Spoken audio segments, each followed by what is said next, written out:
به نام خداوند مهربان. گلای من سلام، امیدوارم که حالتون خوب باشه. الان میخوایم درس 12 کتاب هدیه های آسمانی رو با عنوان سخن آسمانی رو بخونیم. دخترای قشنگم، شما میدونید که منظور از سخن آسمانی چیه؟ آفرین به شما.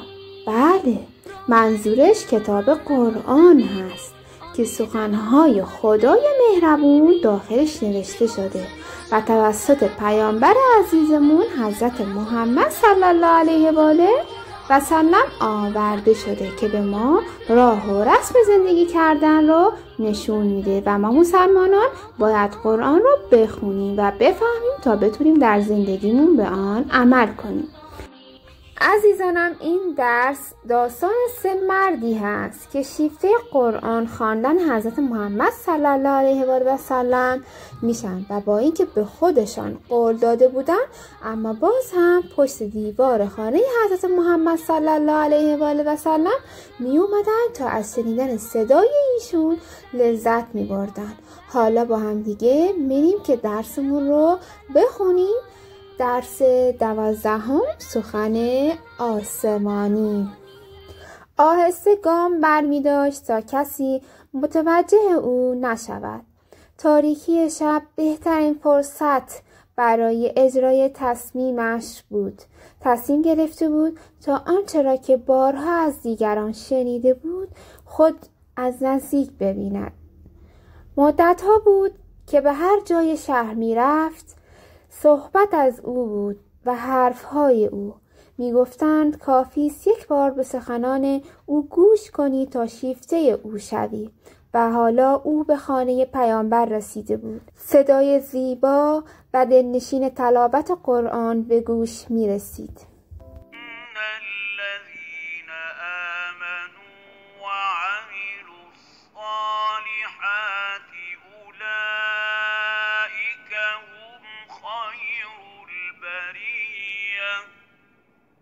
کسانی که به خدا ایمان می آورند و کارهای نیک انجام می دهند بهترین آفریده های خدا هستند. ایستاده بود و آیات زیبای قرآن را گوش می کرد.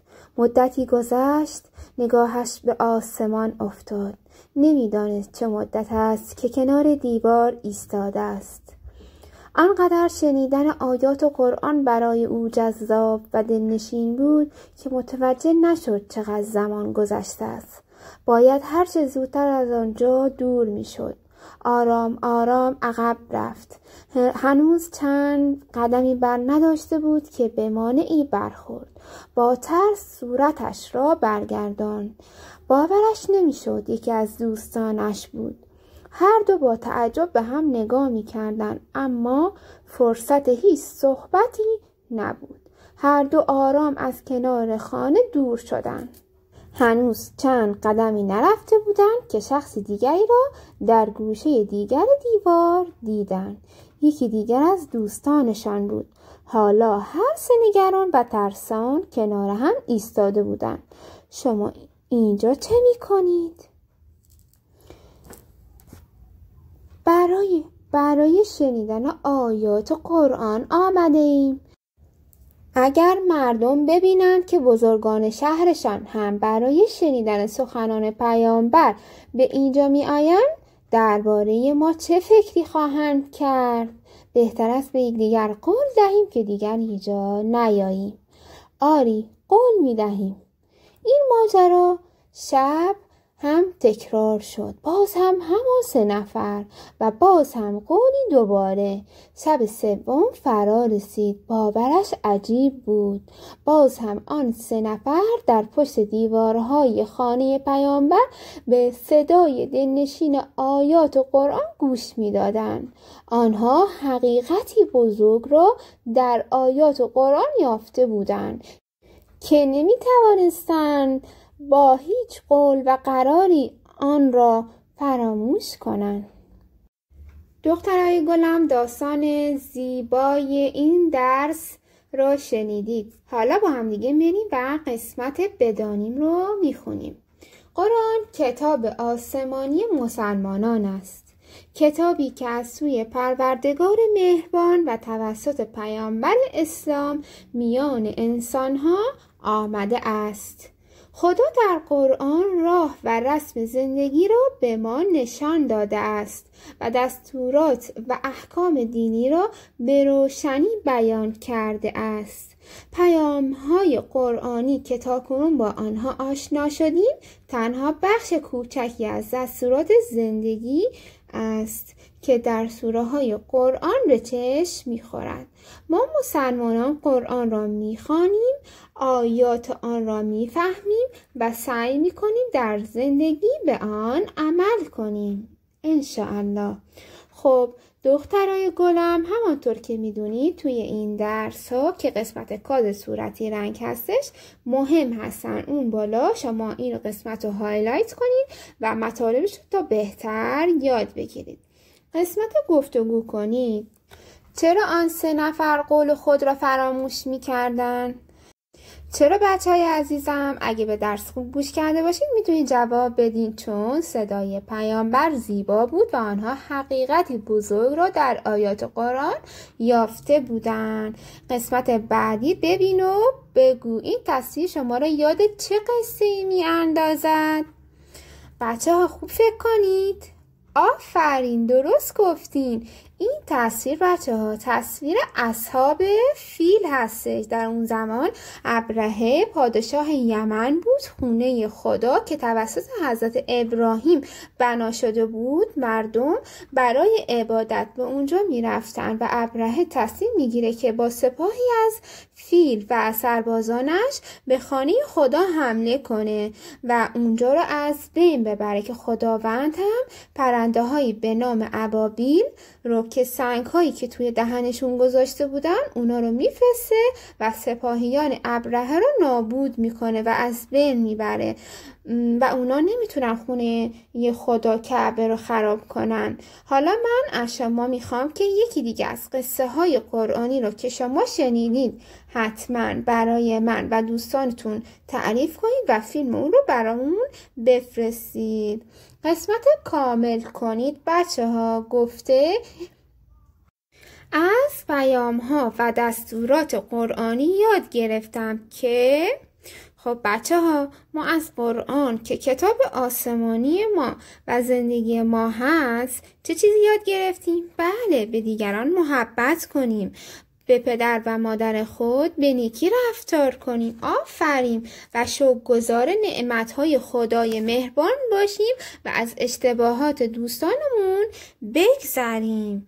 دیگه چی بچه ها یاد گرفتیم؟ بله، یاد گرفتیم که وقتی به سن تکلیف رسیدیم نماز روزمون رو که بر ما واجب شده باید اونا رو حتما انجام بدیم. قسمت بعدی دوست دارم آیات قرآن را بخوانم و بفهمم، زیرا بله راه درست زندگی کردن را به ما می آموزد و ما را به راه راست هدایت می کند انشاءالله. بیاندیشیم. فقرؤوا ما تیسر من القرآن. به هر مقدار که می توانید از آیات قرآن بخوانید. سوره مزمل آیه 20. بله بچه ها جون، شما هر مقدار که تواناییشو دارید و میتونید هر روز چند آیه از قرآن رو هر روز تمرین کنید و بخونید. سعی میکنم هر وقت میتوانم قرآن بخوانم. بنابراین هر روز بعد از نمازهای روزانه چند آیه قرآن میخوانم. دخترای نازنینم، این خواسته همیشگی من از شما هست. قسمت فکر میکنم گفته در روز بچه جای خالی بار سوره های قرآن در نماز میخوانم. گلای قشنگم، ببینید بچه ها، سوره های قرآنی که ما در نماز میخونیم سوره حمد و توحید یا همون اخلاص، قل هو الله احد. درسته؟ ما در رکعت اول و رکعت دوم همه نمازهامون داریم حمد توحید رو میخونیم. ما 5 نوبت در روز نماز میخونیم. در هر نوبت 4 بار داریم این سوره ها رو میخونیم. 5 4 تا چند تا میشه؟ 20 تا. حالا دیگه شما ضرب یاد گرفتید، به راحتی میتونید جوابش رو به دست بیارید. 5 نوبت ضرب در 4 میشه 20. جای خالی رو 20 بنویسید. با هم بخوانیم باقی قرآن. من آرزو دارم که روزی مثل پدر قرآن بخوانم، در گوشه‌ای بنشینم آرام، از قصه های آن بخوانم. من خوب میدانم که قرآن از هدیه های آسمان است. هر حرف زیبایی که دارد حرف خدای مهربان است. قرآن برایم مثل باغی است، باغی پر از گلهای خوشبو. باید همیشه دوست باشم مانند یک پروانه با او. بچه این شعر زیبا از افسانه شعبان نژاد هستش. بله دخترای قشنگم، انشالله خداوند توفیق میده هم به من و هم به شما دخترای نازنینم که با قرآن دوست باشیم و همیشه قرآن رو بخونیم و بفهمیم و توی زندگیمون انشالله به کار بگیریم تا سعادتمند بشیم، هم در این دنیا و هم در دنیای دیگه. بچه قسمت اجرای نمایش داستان سخن آسمانی رو به صورت یه نمایش بچه ها میتونید با پدر مادراتون با خواهر برادرتون به صورت رادیویی انجامش بدین. و قسمت با خانواده، این قسمت رو حتما انجام بدید. با استفاده از یه برگه آچار یکی از پیام های قرآنی رو بنویسید و تزیینش کنید و عکسش رو برای من بفرستید. امیدوارم که مطالب این درس رو به خوبی یاد گرفته باشید.